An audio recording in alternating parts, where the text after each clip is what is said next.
So I've been type 1 for like 15 years, since I was 15, and always had really good control. But then like 2 years ago, my sort of relationship with the diabetes started to change a bit. We were like in the middle of lockdowns. I was pregnant and I had awful nausea and vomiting when I was pregnant. And that just massively was complicated by the diabetes. I had about 10 admissions, which were probably diabetes related rather than pregnancy related. And then my daughter ended up coming prematurely. She's fine now, happy, healthy 18-month-old. But ever since then, I've just kind of not bothered with my diabetes. It's been just difficult. That relationship, it's just not very nice. I feel like the diabetes sort of robbed me of my pregnancies. And I was in fairly frequent contact with my diabetes team, and they knew I was struggling. They sent me a leaflet about diabetes burnout, and that was it. There was no face-to-face appointments still at that time. And I didn't see them for over a year after my daughter was born. So I was trying to lose some baby weight as well. Joined Slimming World, and the constant hypos got to me. And in the end, I just sort of gave up. I just stopped trying. It was just really gradual, sort of like more lack of motivation than anything. But I started to like notice weight loss, and it got harder to stop. And then I realized it was sort of out of my control. And then last November, I had my first DKA as a result of the diabulimia. I had tonsillitis at the time, so it was really easy to pass off, just say it was infection. And then a month later, I was in again. Easy to say I had like a stomach bug. But then sort of, I was speaking to my diabetes team. They knew what I was doing. They weren't really doing anything about it. They were like, oh, just try and take a bit more insulin if you can. Spoke to my GP. She referred me for counselling, gave me some antidepressants. And then the counsellor discharged me because they don't deal with eating disorders.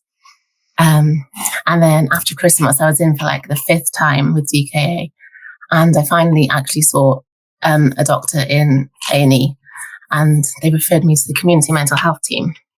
So a couple of months later, a few more admissions, I finally saw a psychiatrist, and they referred me to SHED, which is the Service for High Risk Eating Disorders in my area. But the waiting list, they were like, oh, it might be 6 months, might be over a year. So I ended up in hospital again, sort of in March. And then they phoned SHED, and they were able to fast track my appointment, saying that I was like really high risk. And I've finally started to see them, but it's like a really slow process. I just still don't really know how useful it's going to be. I'm still in and out of hospital. The doctors, diabetes nurses, I think I could say I'm frustrating them because they know that I know what I'm doing, but it's not that easy to just stop, and there's no one really to talk to about it. The diabetes nurses don't have that like psychological training, and then the community mental health don't have the like diabetes knowledge behind it, so it's really difficult to like tie it together. From what I've been told, the eating disorder team are really good, but I just gotta wait and see. Are you multiple daily injections, or do you use an insulin pump? So I've got a pump and a CGM, but I've not got it on at the moment. I've just doing injections at the moment. I can't decide which one I want to do more, so I keep going back and forth between the two. Yeah, no, I mean that takes time though, doesn't it? To adjust. Yeah. So what's sort of the latest with your diabetes team? I mean, you say they're not in frequent contact. When was the last time you spoke to them? I actually had my first face-to-face appointment with them about 3 weeks ago. Okay. Before that, the consultant was phoning me fortnightly. But now that I've been picked up by SHED, they've kind of like taken a back seat and like, oh, you're with other people now. We'll just leave you to it. You know what you need to be doing. And that's obviously not really helping, is it? Because they're not, I think with something like this, you need that consistent support, don't you? Yeah. And just even that reassurance that you've got someone that's listening to you. Yeah. The person who's been most helpful is actually my health visitor. Just concerned, like keep an eye out for my children as well. So she phones me the most frequently just to see how I'm doing. And she's like, just text if you need anything. So she's the most helpful person. And I've changed GPs, and I finally found a GP that I actually speak to every time rather than speaking to a locum or something. And she remembers me, and that really helps as well because I feel comfortable talking to her now as well rather than just not knowing who was going to be there. It's quite hard. I'm a student nurse and I'm a single mum to two 1-year-olds and a 4-year-old. So it's pretty busy. But it's just trying to have the energy to sort of get through to the end of the day, get the kids to bed and actually have some time to myself then as well, rather than just falling asleep. I've literally just come out of hospital, and I generally have a bit of motivation for that first week or two. Like, I can't go back in again. But, it's tiring, isn't it? It's very tiring, coming out of DKA. It just really puts a lot of strain on your body.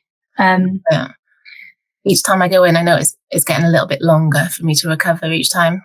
That my body is starting to take the effects. No, of course. I mean, when you first started noticing signs of diabulimia, did you research it at all? I mean, did you know what it was?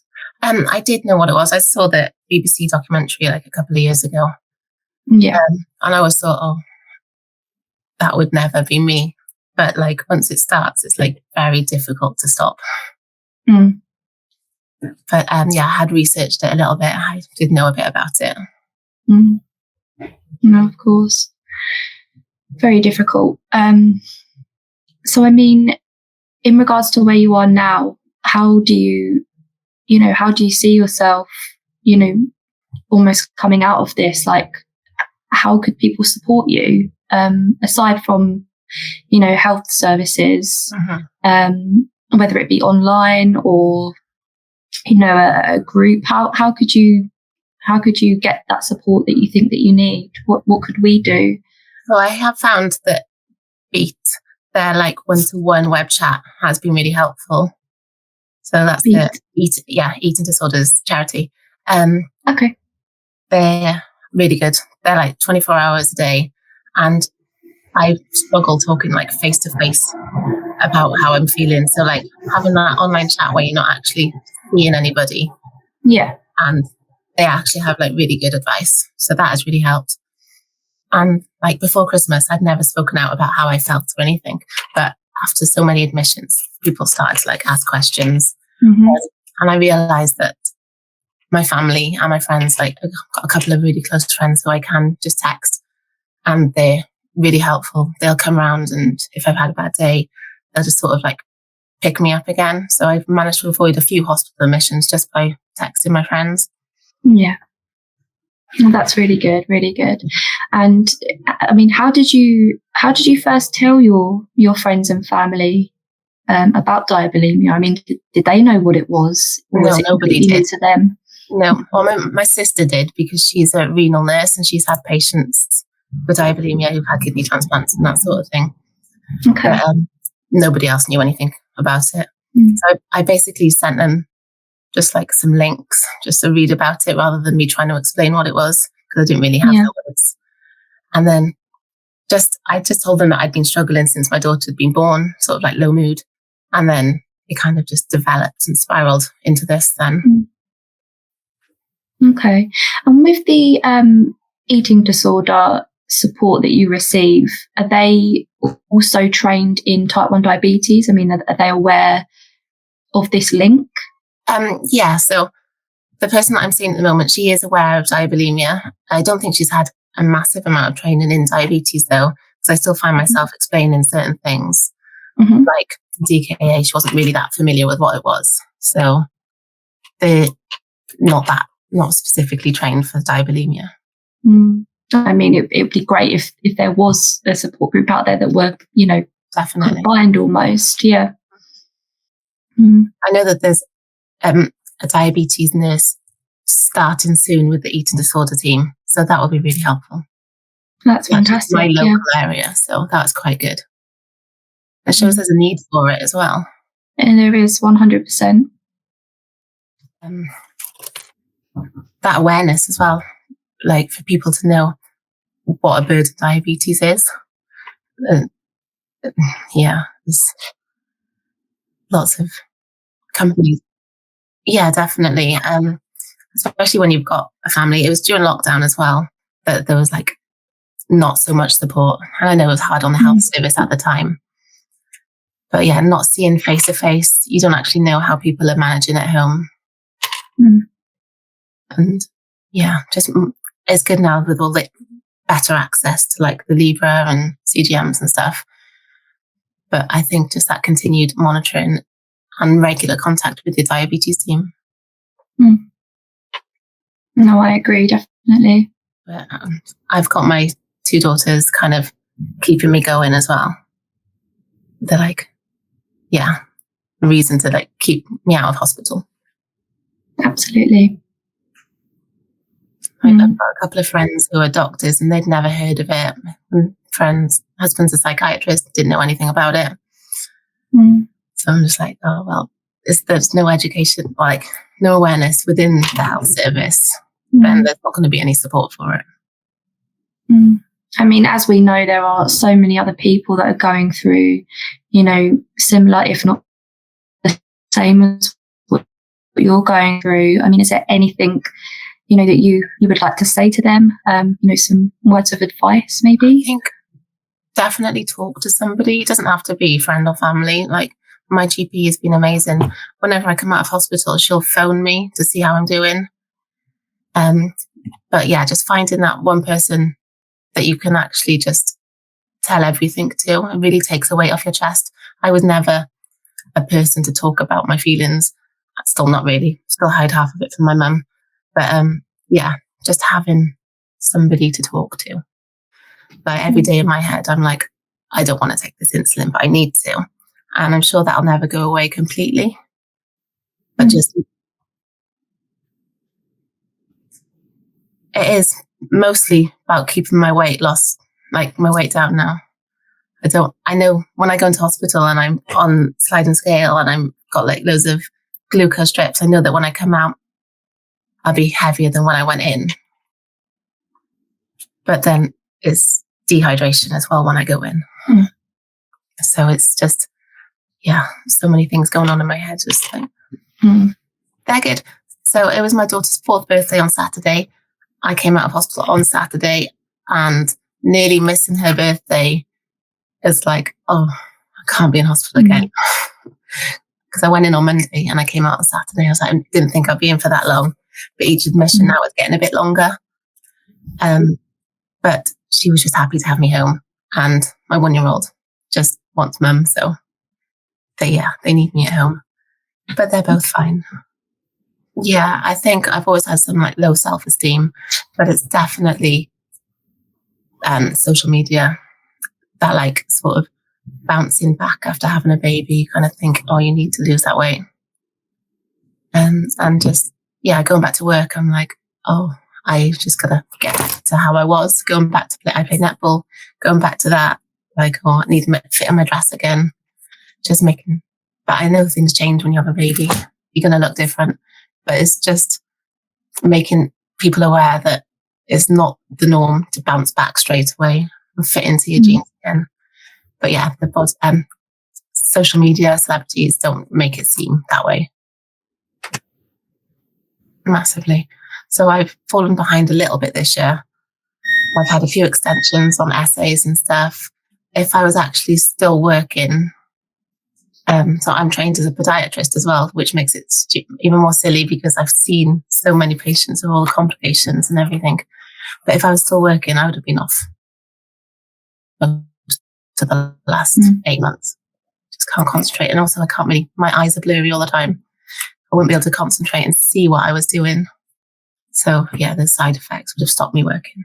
But, hopefully with everything that you have set in place for yourself, which is such a huge step, honestly, it's, it's really brave to, firstly admit that you've identified a problem, I think.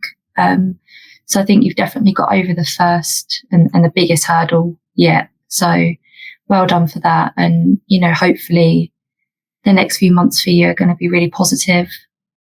Yeah. And, we'd like to keep in touch with you to just, definitely see how you get on. And, sure. We're obviously, we're here to talk to you if and when you need it. So sounds good. I think it's just important to tell anybody. I think going to your GP is definitely, it's hard, but it was the right thing for me. But just again, Beat, the eating disorder charity, have been really helpful as well, and they've actually got some good pages and advice on their website, which helped me. I'll just kind of understand that what was going through, it wasn't just me. So that's good to know that you're not alone. There's people out there that you can talk to.